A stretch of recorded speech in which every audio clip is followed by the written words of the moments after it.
कहते हैं कि तुम्हारा रिजल्ट डिसाइड नहीं करता कि तुम लीडर हो कि नहीं हो, लेकिन तुम्हारी कोशिश डिसाइड करती है कि तुम लीडर हो कि नहीं हो। जी हां दोस्तों, एक लीडर वो होता है कि जो लगातार प्रयास करता है और अपनी टीम को एक ऐसे मुकाम पे पहुंचाता है कि जहां पे टीम पहुंचना चाहती है। एक लीडर का सबसे बड़ा जो काम होता है वो काम ये होता है कि अपनी टीम को ऐसा माहौल देना कि टीम के हर व्यक्ति अपने अंदर के लीडर को विकसित करे और एक सफल टीम का निर्माण करे। आज मैं आपके साथ एक ऐसी बुक के ऊपर डिस्कशन करूंगा जिस बुक का नाम है अपनी टीम के लीडर को विकसित कैसे करें, developing the leader around you. आपके टीम के लीडर को विकसित कैसे करें। जॉन सी मैक्सवेल ने एक किताब लिखी है। जॉन सी मैक्सवेल की बात करूं तो वो शायद लीडरशिप की दुनिया का बेताज बादशाह है। 100 से ज्यादा लीडरशिप के ऊपर वो किताब लिख चुका है और बहुत ही अमेजिंग, उनके लीडरशिप के फंडामेंटल मतलब बहुत ही अमेजिंग है।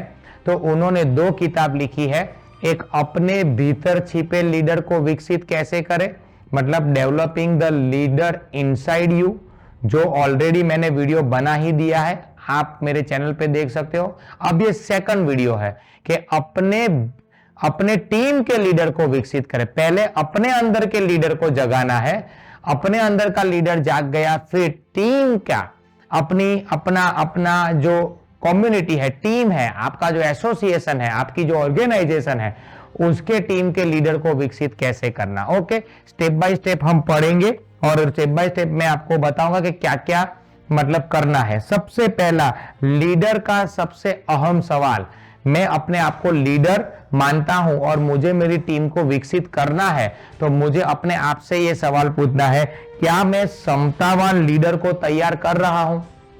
मतलब कि क्या मैं कैपेसिटी वाले लीडर को तैयार कर रहा हूं। अब ये सबसे अहम सवाल है। आपका एज अ लीडर, आपका काम बस एक ही होना चाहिए कि नजर, खबर और सबर। आपकी टीम में कौन कौन से नए लोग आ रहे हैं, कौन कौन से लोग आपको दिख रहे हैं कि इसके अंदर भूख है कुछ करने की, आगे बढ़ने की, वो आपकी नजर, खबर और सबर, पेशेंस रहना है आपको, आपकी नजर फोकसफुल रहना है और खबर रखनी है कि क्या हो रहा है। आप जब ये अपनी एक्टिविटी बढ़ा दोगे तो टीम के अंदर आपको लीडर दिखने चालू हो जाएंगे। एक बात जो है ना, वो कितने ऊपर आकाश से वो नीचे छोटी मुर्गी को या छोटी फिश को वो ऊपर से देख लेता है, तो वैसा आपको आपके लीडर के ऊपर फोकस रखना है कि मैं क्या समतावान लीडर को तैयार कर रहा हूं। पहले लीडर को फाइनलाइज करिए, लीडर को ढूंढिए और फिर उसके अंदर एक एक क्वालिटी का मतलब के इन्फ्यूज करिए। एक लीडर को ढूंढने के बाद उसका प्रभाव निखारिए, उसकी नजरिया सेट कीजिए, उसका गोल सेट कीजिए, उसको रिस्पॉन्सिबिलिटी दीजिए, उसको आत्म अनुशासन सिखाइए, वो प्रॉब्लम सॉल्वर बनाइए। वो सब क्वालिटी आपको उसके अंदर निखारनी है। लेकिन उसके पहले काम क्या है कि लीडर को फाइंड आउट करना, समतावान लीडर को तैयार करना, वो पहला। दूसरा है लीडर के सबसे मुश्किल चुनौती, मैं अपने आप को एज अ लीडर मानता हूं तो मेरी सबसे बड़ी चैलेंज क्या है कि समतावान लीडर के लिए माहौल तैयार करना। मेरा सबसे बड़ा काम क्या है, एक मोमेंटम बनाना, एक एटमॉस्फेयर बनाना। E=mc², मतलब मतलब आपको एक ऐसा माहौल बनाना है, एक ऐसा मतलब एनर्जी तब फ्लो होगी जब बहुत सारा मास, बहुत सारे लोग एक बहुत ही फोर्सफुली, बहुत ही एनर्जेटिकली काम कर रहे हैं। मतलब कि बहुत सारे लोग छोटे छोटे काम बहुत स्पीड में कर रहे हैं, तो वहां पे एक माहौल बनेगा, एक मोमेंटम बनेगा, वहां पे एक ऊर्जा जनरेट होगी, एक ऐसा माहौल दिखने लगेगा कि यस हम जीत सकते हैं। इस बार जब हम 10 मैच कंटिन्यूस जीते, उसके बाद फाइनल हार गए, लेकिन फाइनल हारने के बाद सबका मनोबल टूट चुका था, यहां तक कि कोच द्रविड़ का भी मनोबल टूट चुका था कि खत्म, बराबर है। और द्रविड़ एक ऐसा अनटोल्ड कहानी है कि उसने अपनी जिंदगी में 6 वर्ल्ड कप खेले लेकिन एक भी नहीं जीता। इवन उनके बाद वो बहुत मेहनत की कि मैं एक बार वर्ल्ड कप हाथ में पकड़ूं, ये इनका लास्ट वर्ल्ड कप था, लेकिन वो नहीं जीत पा रहा था और लास्ट में वो गिव अप कर दिया था। लेकिन वो एज अ कोच फिर से उठ खड़ा हुआ, उन्होंने खुद अपने आप को संभाला और फिर टीम को संभाला, टीम को एक माहौल दिया और माहौल देने के बाद टीम को ऐसा विकास किया और लास्ट में उन्होंने T20 वर्ल्ड कप जीता। तो सबसे महत्वपूर्ण चुनौती है एक लीडर की कि एक माहौल बनाना, एक पॉजिटिव एनवायरनमेंट बनाना। चक दे इंडिया मूवी के अंदर भी यही दिखाया है कि जब वो एज अ कोच जाता है तब उनकी जो थी मतलब उनका काम करने का तरीका से टीम अपोज करती है और एक समय ऐसा आ जाता है कि वो कोच बोलता है कि ओके मैं गिव अप कर देता हूं, मुझे नहीं रहना, लेकिन फिर टीम इकट्ठा होती है, बोले नहीं sir you are a coach, हम आपके साथ रहेंगे। लेकिन फिर जब वो देखता है कि अंदर 2-3 लोग ऐसे हैं कि अंदर टूट फाट करने की कोशिश कर रहे हैं, तब शाहरुख जो है वो एक टीम का बॉन्डिंग बनाता है, एक माहौल बनाता है, बराबर। ये सारी मूवी जो बनती है वो सारी मूवी के अंदर ये सब टीम बिल्डिंग भावना वगैरह दिखाई गई है। तो सबसे महत्वपूर्ण चुनौती क्या है? एक माहौल बना। तीसरा, लीडर की प्राथमिक जिम्मेदारी, लीडर की सबसे पहला जो रिस्पॉन्सिबिलिटी होती है वो है क्षमतावान लीडर को फाइंड आउट करना, उसको पहचानना। और कैसे पहचानेंगे क्षमतावान लीडर को? वो पहचानने के लिए लीडर जो है ना, लीडर वो कैसे पहचाना जाता है? वो है ना अपनी कार्य प्रणाली से, अपनी गतिविधि से, अपनी प्रेजेंस को वो बताने के प्रयत्न करता है। एक लीडर होता है वो अपनी एक्टिविटी से बताने की प्रयत्न करेगा। एज अ कोच आपको वो एक्टिविटी पकड़नी है। जैसे कि आपने एक टीम मीटिंग ले रहे हो, 10, 15, 20, 25 लोग की टीम मीटिंग ली और उनके बाद आप जैसे गए, अब वो 25 लोगों में से एक बंदा तुरंत ही आ जाएगा आपके पास कि सर बहुत मजा आ गई, सर बहुत सॉलिड, सर आज मुझे पता चल गया कि मेरी क्या गलती हो रही है। ये फाइंड आउट करने गए, ये लीडर है। आप जा रहे हो, 15-20 आगे गए और 15-20 लोग कहीं पे इकट्ठे हुए हैं, एक्सीडेंट हुआ है और सब देख रहे हैं कि वो बाप रे एक्सीडेंट हो गया है और ये क्या करेंगे। तब उसमें से एक ही बंदा होता है कि तुरंत ही एक्शन लेता है, फोन करता है 108 को कि यहाँ पे ये जगह पे एक्सीडेंट हुआ है, आ जाओ। वो लीडर है। वो अपनी गतिविधियों से अपना प्रेजेंस बता देता है। आपको एज अ लीडर ये फाइंड आउट करना, मतलब ये ऐसी एक्टिविटी को पकड़ना है कि ऐसी कौन सी एक्टिविटी लीडर लोग कर रहे हैं, बराबर है। जैसे कि मैं बैठा हूं और मेरे साथ 4-5 लोग बैठे हुए हैं, फिर मैंने कहा कि यार थोड़ा पता नहीं क्यों ऐसा लग रहा है कि पोछा नहीं किया लगता है या फिर ऐसा, तो ये 5 लोग में से एक खड़ा हो जाएगा तुरंत ही, सर लाओ ना मैं कर देता हूं। ये साइन है, ये सिग्नल है। ऐसे छोटे छोटे सिग्नल लीडर लोग देते हैं। तो आपको ये पहचानना है कि लीडर कौन है। ओके, चलो। लीडर का सबसे महत्वपूर्ण काम है, मैं एज अ लीडर हूं तो मेरा सबसे महत्वपूर्ण काम है क्षमतावान लीडर को पोषण देना, उसको डेवलप करना, छोटी से छोटी उसकी एक्टिविटी को डेवलप करना, उसको उनका माइंड सेट करना, उनका गोल सेट करना, उनका पॉजिटिव मेंटल एटीट्यूड देना, उसको छोटी छोटी किताबें देना, उनको वीडियो मोटिवेशन वीडियो दिखाना, उनको कोई मूवी दिखाना, कोई मोटिवेशन मैसेज वाला कोई आर्टिकल दिखाना।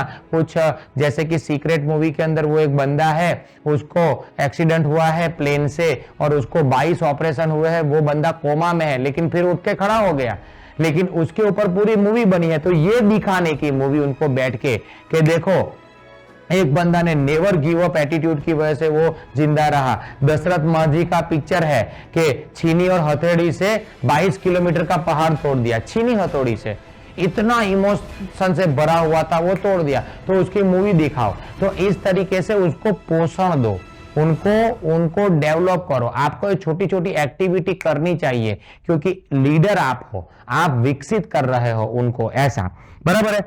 लीडर की दैनिक आवश्यकता, क्षमतावान लीडर को संसाधन देके तैयार करना। मैं एज अ लीडर हूं तो मैं डेली क्या करूंगा, तो मैं डेली मेरे टीम के लीडर को daily activity to do list करवाऊंगा, और मैं डेली छोटे छोटे टास्क जो है उनको दूंगा। मैं उनको बोलूंगा कि चलो एक काम करो, सुबह से लेकर शाम तक आप जो भी काम कर रहे हो उनके मार्क्स दो, कि 10 में से कितने मार्क्स, 10 में से कितने मार्क्स, समझो 10 एक्टिविटी है कि बराबर है, उन्होंने मार्क्स दिए और उनका मार्क्स का जो सम आया वो समझो 40 ही आया, तो उनको बोलो देखिए 40 होगा तो कैसे रिजल्ट आएगा, तो मतलब 40% ही है, तू फेल हो गया, उसको बोलो, उसको ऐसा। फिर उनको बोलो कि आप समय वेस्ट कर रहे हो, ट्रेड कर रहे हो, इन्वेस्ट कर रहे हो, लिखो कि ये समय आप वेस्ट किया, ट्रेड किया, इन्वेस्ट किया, तो बराबर है। फिर उसका भी ग्राफ बनेगा कि पूरे महीने में आपने कितना टाइम वेस्ट किया, कितना टाइम ट्रेड किया, कितना टाइम इन्वेस्ट किया। तो ये सब छोटी छोटी एक्टिविटी करके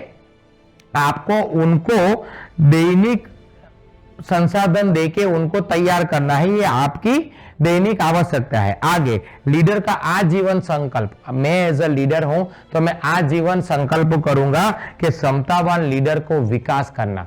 मेरा आजीवन गुरु मंत्र एक ही रहेगा कि मैं लीडर को हमेशा डेवलप करता जाऊंगा। मतलब ऐसा नहीं है कि मैं 5, 25, 50 लोग बना दिए, बात खत्म, नहीं।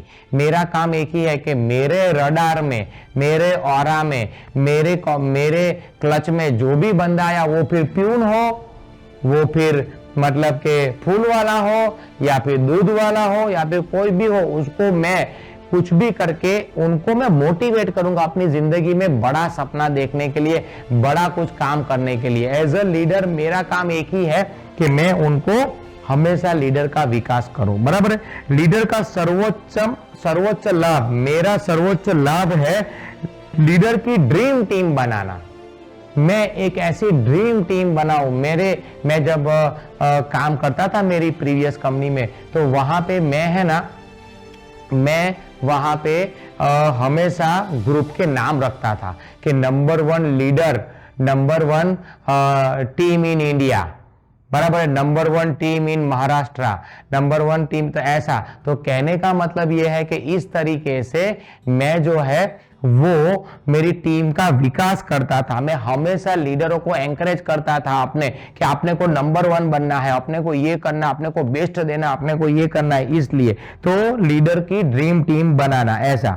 लीडर की सबसे बड़ी खुशी, लीडर की ड्रीम टीम का कोच बनना। मैं एज अ लीडर हूं तो मेरी सबसे बड़ी खुशी क्या है कि ड्रीम टीम का कोच बनना। एज अ कोच मैं ड्रीम टीम को लीड करूंगा। देखो दुनिया में महान से महान जो ट्रॉफियां है, महान से महान जो अचीवमेंट है ना, वो एक टीम द्वारा किए गए हैं, और टीम के ऊपर एक कोच होता है जो बार बार उनको मोटिवेट करता है। दुनिया की कोई भी क्लब ले लो, कोई भी बड़ी से बड़ी टीम ले लो, कुछ भी अगर उनके पास कोई ट्रॉफी है, अचीवमेंट है, कुछ बड़ा लक्ष्य है, और वो कुछ अचीव किया, तो उनके पीछे कोई एक कोच, कोई एक मेंटर, कोई एक गाइडेंस एक बंदे का होगा जो हमेशा उनको मोटिवेट करता रहेगा। लीडर का सबसे अच्छा समय, लीडर द्वारा दूसरे लीडर के मूल्य में वृद्धि। मैं एज अ लीडर हूं तो मेरा सबसे अच्छा समय कहां जाएगा पता है?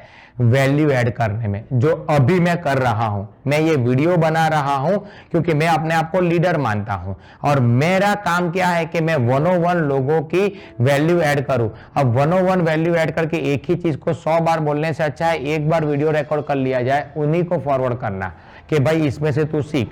तो कहने का मतलब यह है कि लीडर द्वारा दूसरे लीडर के मूल्य में वृद्धि करना। मतलब मेरा काम यह है कि मैं हमेशा चेक करता रहूं मेरी टीम के ये वाले लीडर के अंदर क्या अच्छा, इसको सेल्स में प्रॉब्लम आ रहा है तो सेल्स सिखाओ, इसको नजरिए में प्रॉब्लम है नजरिया सिखाओ, उसको लीडरशिप में प्रॉब्लम आ रहा है, इसको कॉन्फ्लिक्ट मैनेजमेंट में प्रॉब्लम आ रहा है, इसको टीम बनाने में प्रॉब्लम आ रहा है, उसको अपना रिस्पॉन्सिबिलिटी वो नहीं लेता, उसका तो सबका जो भी प्रॉब्लम है वो प्रॉब्लम के ऊपर मैं काम करूंगा और उसको फटाफट ठीक करूंगा, और उसके ऊपर मतलब मेरा काम है वैल्यू ऐड करना मेरी टीम के लीडरों के अंदर। ओके, अब लीडर का सबसे अच्छा समय, लीडर की टीम की वृद्धि करना। और लास्ट, लीडर का दीर्घकालीन योगदान। लीडर का दीर्घकालीन योगदान, मैं एज अ लीडर हूं तो मेरा दीर्घकालीन योगदान ये होगा कि लीडर्स की पीढ़ी को तैयार करना। मतलब कि जनरेशन टू जनरेशन मैं ऐसी पीढ़ी तैयार करूंगा, जैसे कि ये काम है ना एक्चुअली गांगुली ने किया। कि गांगुली जब अजहरुद्दीन को बैन किया गया और तब किसको कैप्टन बनाया, तो तेंदुलकर को कैप्टन बनाया। लेकिन कहीं ना कहीं तेंदुलकर जो है वो इफेक्टिव था लेकिन एफिशिएंट नहीं था। इफेक्टिव और एफिशिएंट में फर्क है। इफेक्टिव मतलब बंदा 100 मार सकता है, लेकिन एफिशिएंट मतलब वो 100 मार सकता है। इफेक्टिव मतलब जरूरत होने पे 100 मार सकता है। जिस दिन जरूरत है उस दिन क्या वो इफेक्टिवनेस दिखा सकता है। तो एफिशिएंट और इफेक्टिवनेस में फर्क है। तो तेंदुलकर को कोच मतलब कैप्टन बनाया गया, नहीं कहीं ना कहीं वो संभाल नहीं पाया। तो अब किसको बनाया जाए, तब गांगुली को बनाया गया। और गांगुली ने एक ऐसी ड्रीम टीम बनाई, ऐसे ऐसे लोगों को वो लेके आया, हरभजन को लेके आया, वो फिर जहीर खान को लेके आया, वो धीरे धीरे सबको लेके वो आया। उसने ड्रीम टीम बनाई और बनाने के बाद वो धोनी को भी वही लेके आया, सबको बना, युवराज सिंह को वो लेके आया। और उनके बाद उन्होंने ये पूरी लेगेसी उन्होंने धोनी के ऊपर दी के धोनी अब तू उसको कैरी कर। अब धोनी ने पूरी टीम को बहुत जबरदस्त किया, ट्रॉफियां जीती, ये फिर ये लेगेसी उन्होंने उन्होंने कोहली को दी। कोहली ने ये पूरा का पूरा जो है वो लेगेसी को और कैरी फॉरवर्ड किया। और कोहली ने ये पूरी की पूरी ड्रीम टीम में जो भी बाकी था वो सब करने के बाद उन्होंने वो लेगेसी को कन्वर्ट किया रोहित के ऊपर, और बाकी का काम रोहित कर रहा है। तो कहने का मतलब ये है कि लीडर का दीर्घकालीन योगदान ये है कि वो पीढ़ी दर पीढ़ी, जनरेशन टू जनरेशन लीडरों का विकास करता है। तो इस तरीके से ये किताब जो है वो आपको आपकी टीम को विकास कैसे करनी है उसके ऊपर काम करेगी। 2 किताब जो बेस किताब ऑफ लीडरशिप कहा जाता है, जो दोनों जॉन सी मैक्सवेल की ही है, अपने भीतर छिपे लीडर को विकसित कैसे करें और दूसरा अपने टीम के लीडर को विकसित कैसे करें। तो मैं चाहता हूं कि वो आप पढ़िए और वो आप पढ़ने के बाद अपना भी विकास कीजिए, अपने टीम का भी विकास कीजिए। तो थैंक यू वेरी मच, पढ़िए और आगे बढ़िए और मुझे फिर बाद में रिव्यू देना कि आपको कैसा लगा, और मुझे बहुत अच्छा लगेगा। So thank you very much, thank you.